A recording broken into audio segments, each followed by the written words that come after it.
All right, good evening, ladies and gentlemen. Thank you for attending this virtual meeting of the Planning Committee on Thursday, the 4th of March, 2021.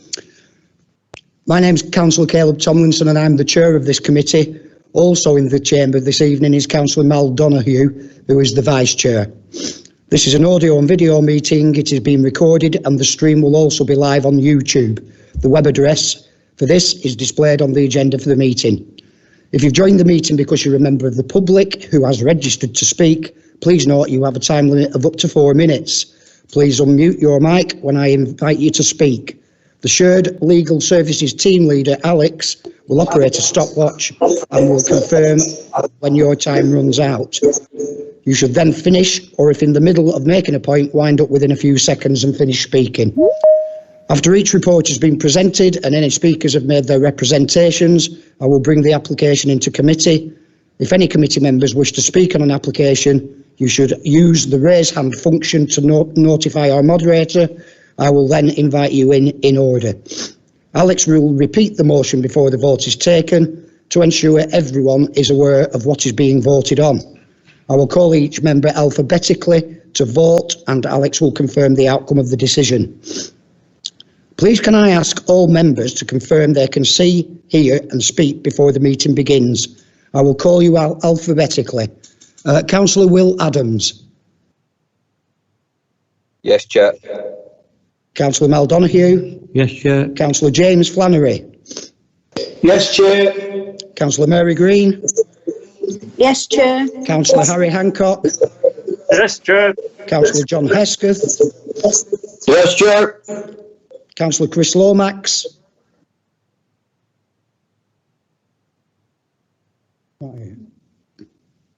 Councillor Christine Melia. Yes, Chair. I was speaking to Chris today and he did know there was a meeting. Has he not joined yet? No? Not yet, no. Right, okay. Councillor Caroline Moon. Yes, Chair. Councillor Phil Smith. Yes, Chair. Councillor Gareth Watson. Yes, Chair. Okay, thanks for that. And our officers, Jonathan Node. Yes, Chair. Stephen Brown. Yes, Chair. Alex Jackson. Yes, Chair. Catherine Lewis. Yes, Chair. Chris Sowerby. Yes, Chair. Debbie Roberts. Yes, Chair. And Charlotte Lynch. Yes, Chair. And do we have apologies for absence?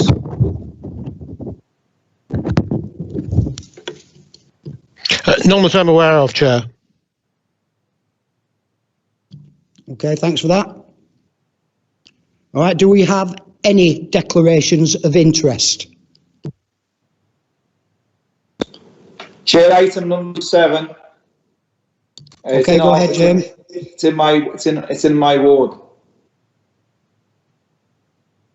Okay, thanks for that. Sorry, Chair, can I come in as well? Okay, thanks for that. Same reason. Okay, do we have any appeal decisions? We don't, Chair, this time, thank you. Okay, item number 5 on tonight's agenda, Turberry House Nursery, Chainhouse Lane, Whitestake. As highlighted in the supplementary agenda, this item is now recommended for deferral to allow for further consultation with neighbours following an update to the description of the proposal. Chris, can you elaborate, please? Yes, Chair. An update sheet has been issued in relation to this item, which includes a late letter of representation received from an objector. This letter draws attention to an access track which was formed last year, which was not included in the description for the proposal. Whilst the applicant's agent has stated his belief that the track does not require expressed planning consent, in order to take a cautious approach, the description of the proposal has been amended to include reference to the access track. In order to fully consider any representations made in relation to this reconsultation, which ends on the 24th of March, the officers are recommended that this item be deferred to a subsequent planning meeting. Thank you, Chair. Okay, thanks for that, Chris. Okay, if members are unanimous in deciding to defer this application, we will move on to the next application without further discussion on this application. Please can any members of the committee indicate now if they are opposed to deferral. Councillor Moon. Sorry, Chair, my hand wasn't up to be opposed for deferral. I'm not. It was on declarations of interest, but you moved on. So do you want me to come back to that? No, you can do it. Yeah, just do it now then. I wasn't aware as ward councillors that we declared, but seeing as other councillors have, I will. Worden Hall falls in my ward, Chair. Yeah, once again, it's not pecuniary, it's not prejudicial, but thanks for that anyway. Thank you. Okay, thank you. Thanks, Councillor Moon. Councillor Smith, you've got your hand up. Yeah, thank you, Chair. I had my hand up before obviously you elaborated on what was going to go on. What I was going to do is propose deferral, because if it wasn't deferral, I would be voting against it. But at this stage, but I will propose deferral, Chair, if it needs proposing. Okay, is anybody against deferral?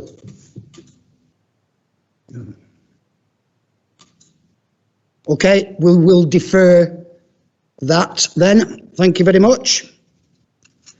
Councillor Mrs Green, you've got your hand up. Yeah, thank you, Chair.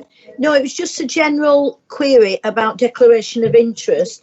Would it not be preferable or correct that we all, as councillors, declare an interest in agenda item 6 on Worden Park, as it is in the borough and potentially affects every councillor? No, I wouldn't have thought so, but I'll ask Alex just for clarification. But we're all councillors, we're all on the planning committee. Yes, Alex, come in. Through you, Chair, it is disclosable pecuniary interest that must be declared at the start of the meeting, and this doesn't fall into the category of a disclosable pecuniary interest. It's not land that members own, so colloquially one might describe it as interest, but I don't see it as something that needs to be declared because of the connection that all members have simply because it's within the borough. So I don't see it as necessary. Thanks for that clarification, Alex. Thank you. All right, we'll now move on to agenda item number 6, Worden Park, Worden Lane, Leyland. And Debbie, please could you present this item? Thank you, Chair. Okay, Worden Park is 62 hectares of Grade 2 listed land. It's also registered on England's Schedule of Historic Parks and Gardens. Worden Hall itself was razed to the ground in 1941, but a number of buildings remain and they're nationally listed in their own right. Of most relevance to this, I do beg your pardon, there's no pointer on the screen, just bear with me. That's it. Of most relevance to this proposal are the Derby Wing, which covers 2 storeys. That's the only surviving part of the hall. The barn, which is the former joiner's workshop attached to the Derby Wing. That's southeast, and southeast of the barn is a conservatory that was put up in 1997. The Marsden Room, which is the main barn access from the northern courtyard, and that was last used as event space, and it also connects with the conservatory. The stables, which are currently used as a cafe at ground floor and a hayloft store, which is just spare storage space upstairs. The proposal in full takes 2 parts. It's the same presentation, but we need to make 2 decisions, one for planning permission and one for listed building consent. Each one of those takes 2 parts as well. Part 1 is regularisation of the use classes throughout the park. It covers the entire park, not just the structures I've mentioned, and there are a number of other structures involved. Each building is subject to a different lawful use class, and over time the uses have changed without permission, or businesses in those buildings have morphed into something which sits into another class. This part of the proposal simply offers clarity on what should and shouldn't occur in what part of the park. The general approach we have is that the park will be covered by the sui generis class. Now that's a class that doesn't comfortably fit in any other category. And there will be specific restrictions on certain areas or buildings that we secure by condition. That condition could be varied at any other time if we need to in the future. Part 2, and this is the main part of the proposal, is regeneration of Worden Hall and its associated spaces. Following extensive public consultation from 2018 onwards, 3 options were put forward for repurposing Worden Hall. The most favourable was a small-scale community, wedding, events, venue and cafe. Consultation also, however, indicated strong preference for Worden Hall to be commercially viable without gap funding from the council, and for the need for investment into the Worden Hall's main fabric. The status quo isn't simply an option. So in summary for part 2 of the proposal, and I apologise, it's quite a long summary, but to do it justice, this is about as short as I can get it. It would involve refurbishment of the cafe and the adjacent store. The stable cafe will become a licensed bar at ground floor with a store upstairs, and that bar will serve all proposed function areas. We'd retain the original stable features and secure that by condition. And the single-storey kitchen store adjacent to the arch gateway from the car park will be a new toilet block. There will be refurbishment of the existing foyer, that will be upgraded, and the adjacent store on the right-hand side as you walk in will be a new store and a cellar. The existing access from the eastern side into the foyer will be retained, but it becomes a secondary access. The Marston room, the main function suite at the moment, will be refurbished to provide flexible events and function space. Maximum capacity of about 200 people with 80 functions a year anticipated. Catering would be outsourced but using a proposed commercial kitchen. The major part of the scheme is demolition of the outdated central conservatory. This area will be refurbished and opened up to create a courtyard which becomes a flexible overflow function space, and that will be known as the courtyard hall. Access would still be possible from the foyer, but this primary access changes into this inner courtyard on the eastern side below the clock tower. That's the rear of the cafe and hayloft barn. By pulling the whole wall back a little bit and with appropriate landscaping, the clock tower acts as a focal point. Clock tower's here. And it would draw visitors towards this new entrance. Courtyard hall will be zinc and glass, a modern but plain design which allows for views into and out of the parkland. It complies with conservation thinking in that it provides an obvious timeline for the building rather than trying to replicate the existing. Internal arrangements allow permeability throughout the hall so that you can have one large event or lots of smaller events running concurrently. On the eastern side, roughly where I'm pointing now, there is also proposed a part single, part 2-storey extension. The single storey will be new toilets and the 2-storey will be a new lift shaft into the first floor. Another contemporary addition, it will be timber clad. Similar materials have been used at New Southworth Hall in Samsbury, which is also grade 2, and it's worked really successfully. I did try and get some photographs for you, but every time I went up it was chucking it down, so I've not put them on the presentation. The boiler house on the southern elevation will be rebuilt with timber cladding and zinc roofing to match the lift shaft. We did consider relocating it to provide better pedestrian flow, but it is part of the original hall footprint and we felt the protected layout should be retained. Relocation of plant rooms also technically and financially very difficult. Upstairs, around here, would be installation of a catering kitchen. That would have easy access from both the lift and an existing stair, and a dumbwaiter will be installed to provide for catering at both meeting rooms on both floors without loss of any real original building fabric. Extraction equipment will be roof mounted behind the clock tower, so it vents above and away from the hall, but it's not visible from the ground. Ground floor and first floor rooms in the Derby and the barn will be refurbished. The existing cafe will be relocated to the ground floor, and there will be meeting rooms at first floor in the existing bedrooms. They will be accessed from a hallway off the proposed courtyard hall and via the proposed lift. There will be refurbishment of the hayloft staircase, and that the upstairs of what is the cafe now, what would be the bar, is for storage space but could be used for an additional small meeting space. And there will be general upgrade of services and refurbishment of the building fabric and decoration. We had a condition survey of necessary minor works and structural alterations which were needed regardless of this application, and still need listed building consent. That was compiled prior to this application, and it's all been factored into the scheme. Where possible, but it is limited by the building's age and status, there are measures to install renewable energy sources, and an area northwest of the brew house, roughly here, has been identified as a subterranean service area.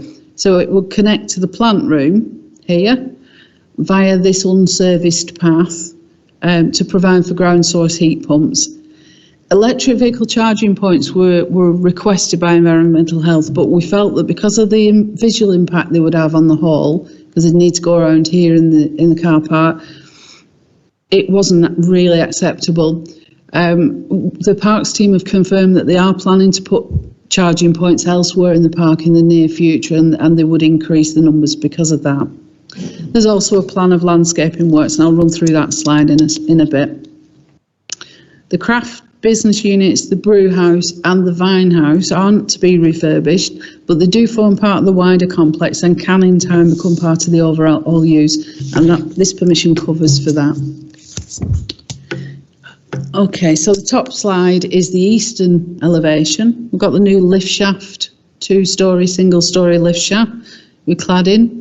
The existing wall here, but behind it, the conservatory that's already there, built from 1997, will be removed and replaced with this glazed courtyard hall, and the stable cafe will become the new licensed bar with connection between the two. The bottom elevation is the southern side. The plant room you can see on the left hand side.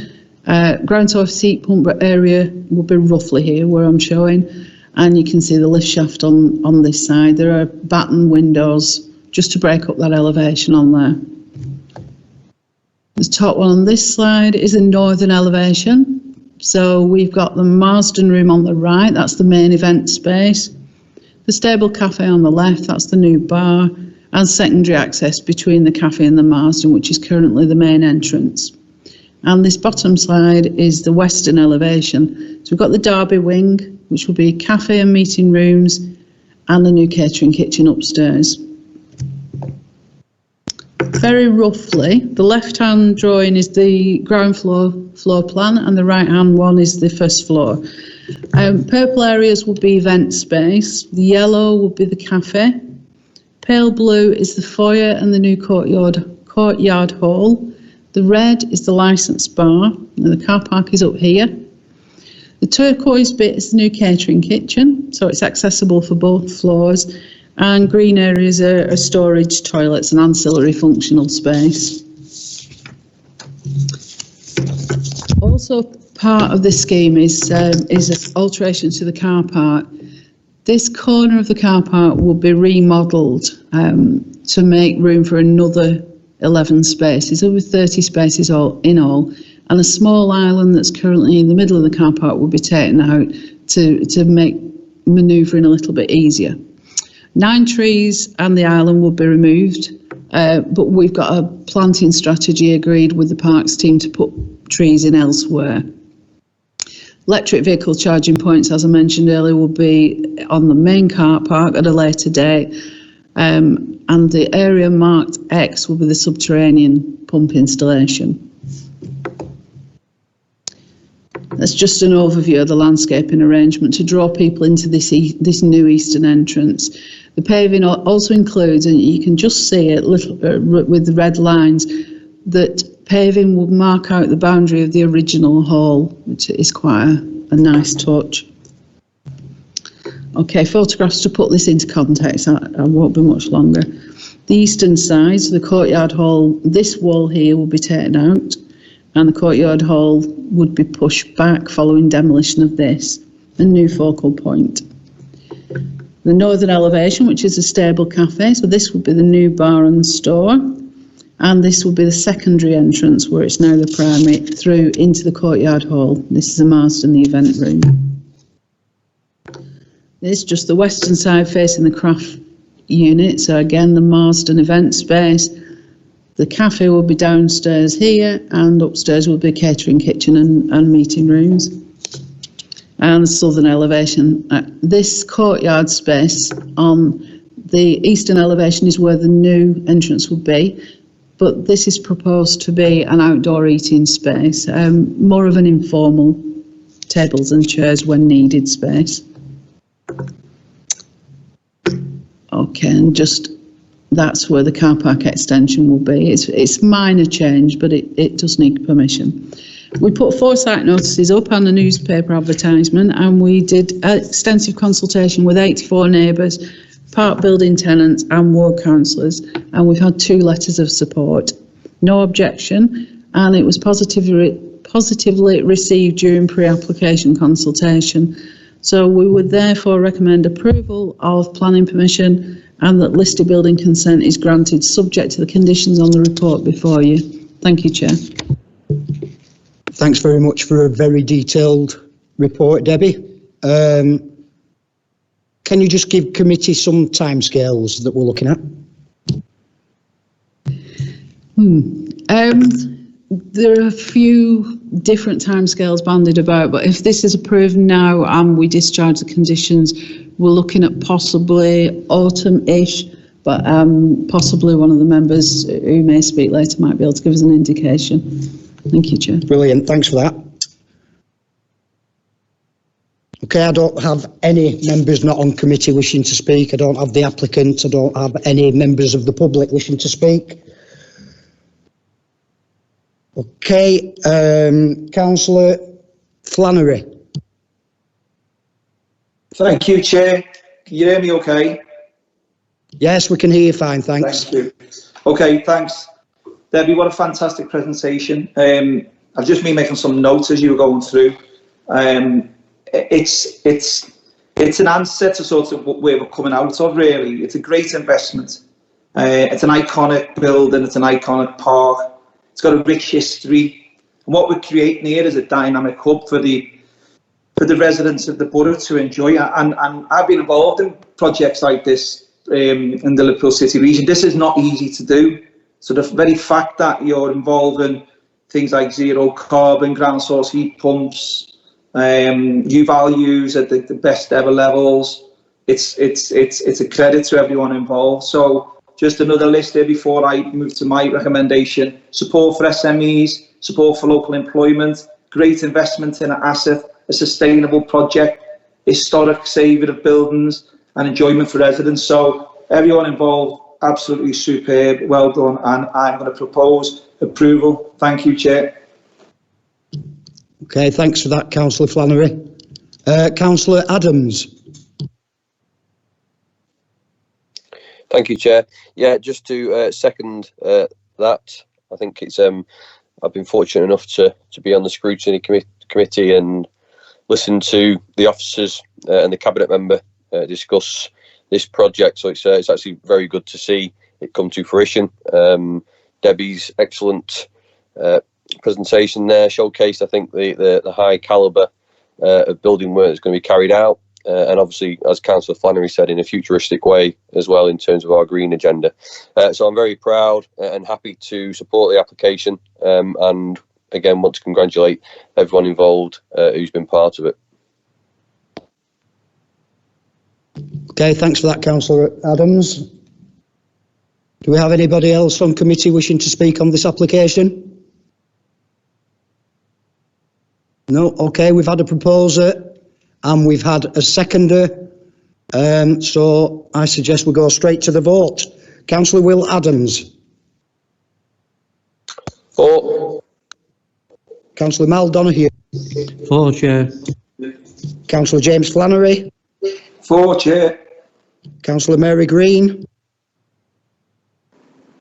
For, Chair. Councillor Harry Hancock. For, Chair. Councillor John Hesketh. For, Chair. Councillor Chris Lomax. For, Chair. Councillor Christine Melia. For, Chair. Councillor Caroline Moon. For. Councillor Phil Smith. For approval. And Councillor Gareth Watson. For approval, Chair. And I am also for approval. Exciting times. Alex, can you confirm the vote, please? Thank you, Chair. Members have voted unanimously to approve the granting of listed building consent and also the grant of planning permission. Thanks very much for that. Okay, item number 7 this evening is a planning application received by Lancashire County Council, land to the north and south of the River Ribble. And I'd like to invite Catherine to present the item. Thank you, Chair. We're just going to put the presentation up if you don't mind bearing with us.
Yeah, we're just having some technical difficulties with this one. If you can just all bear with us, thank you.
Councillor Hesketh, could you log out and log back in again, please?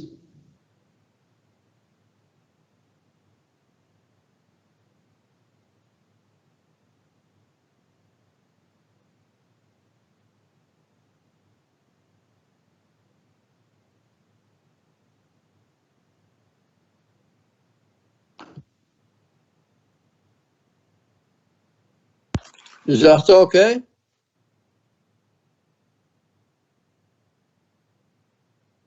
Yes, thanks, Councillor Hesketh.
Okay, if Catherine can now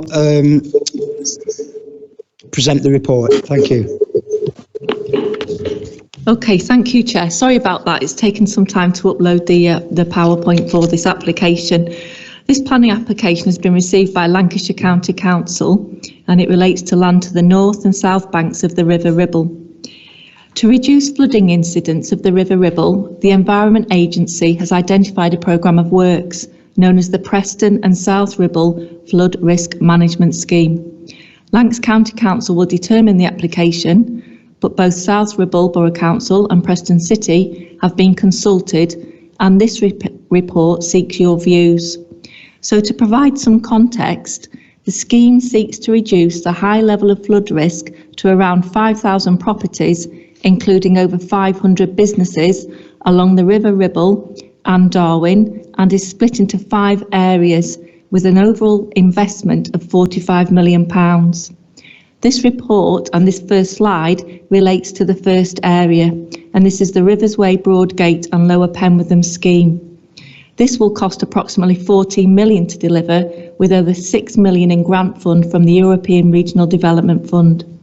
So to just explain the slide, to the north is Preston City Council. We've got Avenham Car Park here, and this is Broadgate. And then to the south is of the river is South Ribble with Lower Penwitham. And the key areas to draw your attention to on this plan is L7, L8 and L9. L7 relates to the Ribble sidings, and it's proposed, as you can see from this green land here, that there will be a 3.8 metre high flood embankment. Then there will be a flood wall, and then to the L8 bit, which is the Riverside Road, there will be a new precast concrete flood wall and glass panel to the top. And then the L9 area is Penwitham Methodist Church. The next slide provides a little bit more information about the Riverside Road area, which is located at this part of the slide, and then the Penwitham Methodist Church. Towards the Riverside Road, self-seeded trees will be removed and a new concrete wall approximately 191 metres in length with a glass panel ranging from 0.6 and 0.8 metres in height will be on top of the wall, and the heights of that wall would range from 1.9 metres to 2.3 metres. The Penwitham Methodist Church, the road would be ramped to the church of approximately 1 metre in height, and then there would be flood wall defence around the church in various heights. It would also involve some tree removal and, after the works have been completed, the reinstatement of the allotments. A small area adjacent to the Penwitham residential park, there will be an 8 metre long earth embankment which will be about 1.3 metres in height, and this again is to protect the residential park from flooding. The next slide demonstrates the ribble sidings and habitat creation. Works to the river bank would create intertidal habitat, which is located around here. There will be a loss of 170 trees, including 34 mature trees, and in places trees would be maintained where possible. Extra planting has been required and has been agreed as per the report. The public rights of way will be maintained, and there will be a 3.8 metre high embankment as part of this flooding area. And this bit here you can see how the slope would relate in order to ensure that the flood risk management scheme is capable of protecting these areas. Penwitham Town Council has made representations direct to the County Council on the application, and one of those points that they have raised relates to more discussion about the final design for this area. So the Ribble sidings includes a habitat creation area, and officers from South Ribble Council's project team have been involved with the design of these areas too with the Environment Agency. The next slide just demonstrates, sorry it's not so clear, but at least you can see the River Ribble and the areas in red where the trees will be taken out. So with 13 trees to be removed by Riverside Road, there's approximately 40 at this area here, including 20 mature trees, and then there's unfortunately 170 to be removed along the existing flood embankment, which includes 34 mature trees, but that's in order to construct what is a substantial earth embankment. We've got 8 that would have to be removed around the church and 2 near the residential park to enable the ground raising works. And then the final slide just demonstrates the visualisation of the wall with the glass on top. So this is taken from Riverside Road, looking east or upstream towards the West Coast Mainland Viaduct, which is located there. And as you can see, this was submitted as part of the application details to the County Council. There's a smooth finish to the wall with the glass on top. In Warrington, at their flood risk management scheme, there was a lot more detail and relief within the wall itself. So that is something that is being further considered. The officer recommendation is that in principle it should be no objection to the scheme, but the consideration should be given to a commitment to discuss with Penwitham Town Council and South Ribble about the open space provision at Ribble sidings, and that further consideration is given to the final design of the replacement flood defence wall at Riverside Road. Thank you, Chair. Okay, thanks for that, Catherine. I don't have any registered speakers. I don't have members not on committee wishing to speak. We do have Connor Mcelrath from the Environment Agency. Were you wanting to add something to that, Mr. Mcelrath? Yeah, evening all. So I'm part of the design team at the Environment Agency, who's been working on the project for the last 5 years, very much working in partnership with South Ribble, Preston City and Lancashire. I thought that was a really good overview from Catherine, so many thanks for that. I think that just the main thing I'd like to get across, so as well as securing the flood protection for the next 100 years, which is what this scheme is aiming to do, we're also very keen to deliver sort of wider benefits, which is why we're looking to deliver things like public access improvements and also the wetland community asset within Ribble sidings. And on the trees front, obviously, there are a few trees to come out, which is, something we always look to minimise where we can, but we're very much committed to mitigating that. So we have a replacement ratio of 5 trees, new trees, for every tree we take out. So again, we're working closely with South Ribble and Preston City to agree locations for those new trees.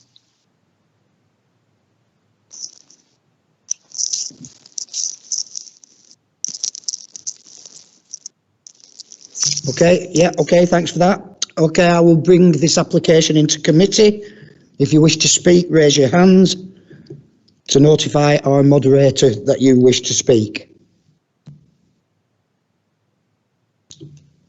Councillor Phil Smith. Yeah, thank you, Chairman. It's a very, very important project, this, which will continue further up the river into Wantley Dale and so on. As the chap from the Environment Agency, I didn't quite get his name, so it's been on the go for 5 years, and it has. I've been to a few meetings. On that basis, Chair, I would like to, I don't know whether we're approving it or just not raising any objections, but I certainly haven't not raising any objections to it, and look forward to the scheme starting. The trees are a bit unfortunate, but on a 5-for-1 planting in that area, I'm sure that will take some great benefit. So I'd like to move that, Chair. Thank you. Okay, thanks, Councillor Smith.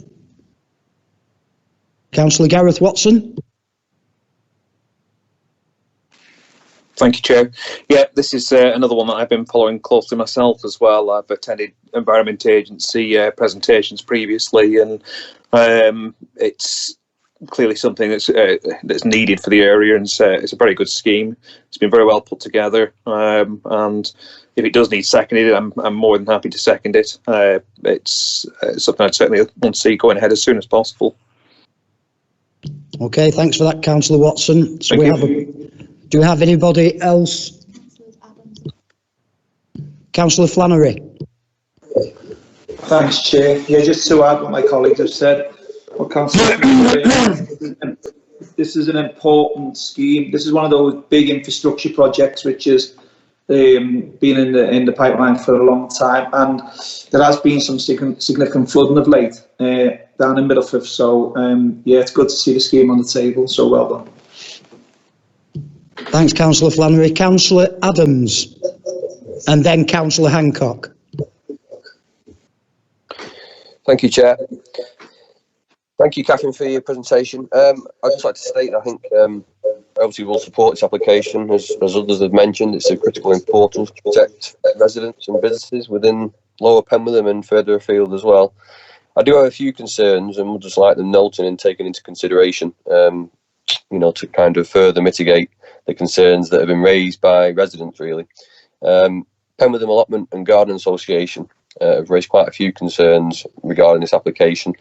I think on the Catherine's slide of L1 to L9, I think it was, there were plans originally for a border or a flood defence on South Ribble side, adjacent to Penwitham Home. I'm not sure if other members know, but that was subsequently mothballed because it was deemed not value for money. Obviously, this will have an impact on the allotments and those people who use them. So I just want to kind of raise a point. I have spoke to the Environment Agency myself in terms of continuing to work with residents and the Allotment Association in regards to trying to mitigate the concerns that they have.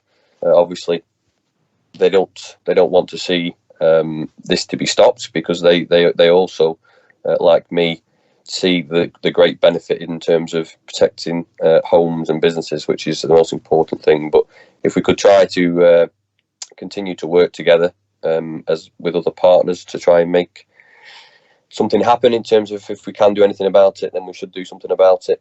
And also, I agree with the report in terms of working with the Environment Agency on the Ribble sidings on Margaret Road. I think that would be quite an exciting project, something that we could work well together in terms of benefiting the residents down there. So I very much support the application. I think it's definitely needed, but I would like to see further work between all partners and residents to ensure that we can try to mitigate the concerns that have been raised. Thank you. Okay, thanks for that, Councillor Adams. Councillor Hancock. Thank you, Chair. This is something that is certainly badly needed to prevent further flooding on Penwortham Home, the Leyland Road area and the allotments. I agree with what's already been said about the loss of mature trees, but with the extra ones, I'm sure that's going to compensate for the loss of them. And I'm all for supporting this. Thank you, Chair. Okay, thanks, Councillor Hancock. Do we have any other members on committee wishing to speak? Councillor Hesketh.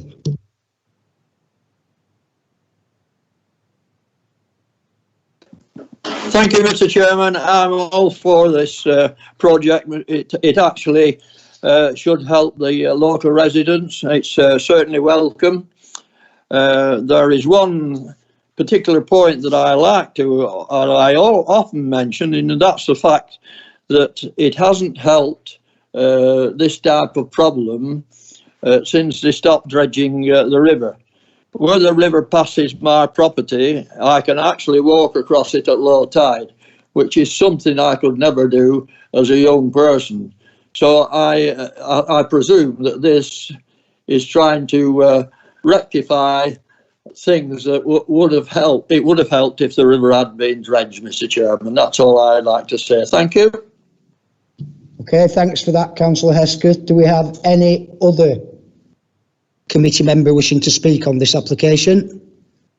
Okay, right, so we'll go to the vote. Councillor Adams. For. Councillor Donoghue. For, Chair. Councillor Flannery. For.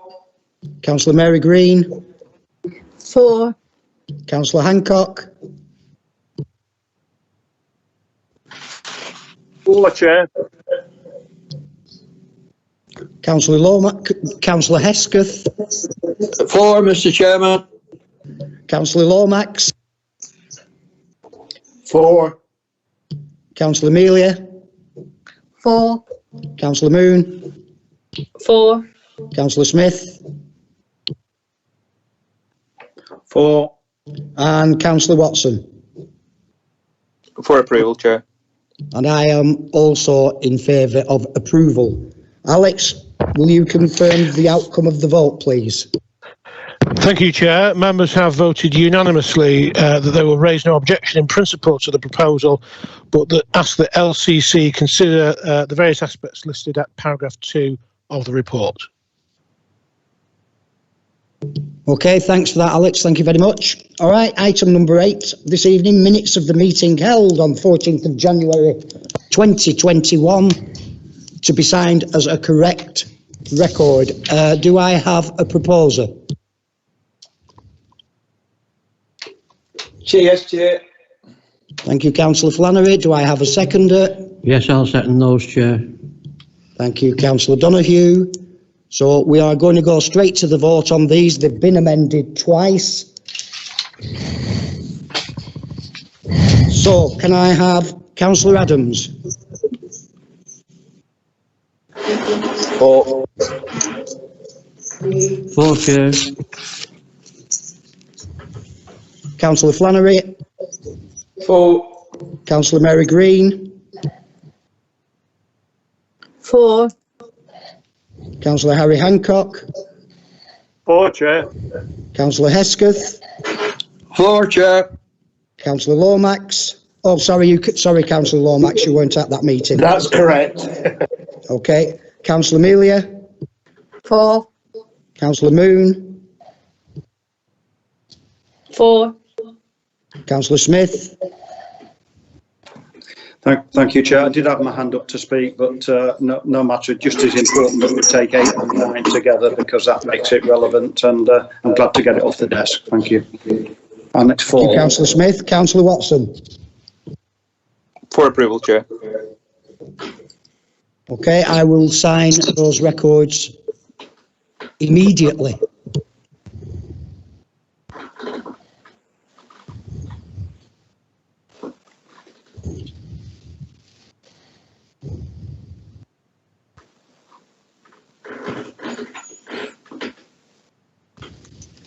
Okay, move on to item number 9, minutes of the meeting held on the 11th of February 2021. I have the minutes in front of me. Do I have a proposer? Move them, Chair. Thank you, Councillor Flannery. Do I have a seconder? I'll second those, Chair. Thank you, Councillor Donoghue. Okay, if we can go to the vote on those minutes, please. Councillor Adams. Sorry, Chair. Oh, sorry, Chair. I wasn't actually at the meeting, so I can't vote on that. Sorry, Councillor Adams. Oh, yes, he sent apologies. Sorry about that. Councillor Donoghue. For Chair, can I just ask, please? I've had my hand up. Sorry, you didn't see me. Could I just ask the monitoring officer for clarification, please? On item 104, where it says the minutes have been amended, do we take it then that they have been amended to favourably show that the councillor did not declare an interest during that meeting? Could we just have clarification, please? Yes, that's clarified. That's a little bit like butter, Councillor Green. It's clarified. It has been amended that he did not declare an interest. Okay? All right, Councillor Flannery. 4. Councillor Green. 4. Councillor Hancock. 4, Chair. Councillor Hesketh. 4, Chair. Councillor Lomax. 4. Councillor Amelia. 4. Councillor Moon. 4. Councillor Phil Smith. 4. And Councillor Gareth Watson. 4, Chair, though I can believe it is not butter. Okay, thank you. I will now sign the minutes of the last meeting. Okay, thank you all very much for this evening. And we will see you at the next planning committee. Thank you very much indeed. Thank you very much indeed, everyone.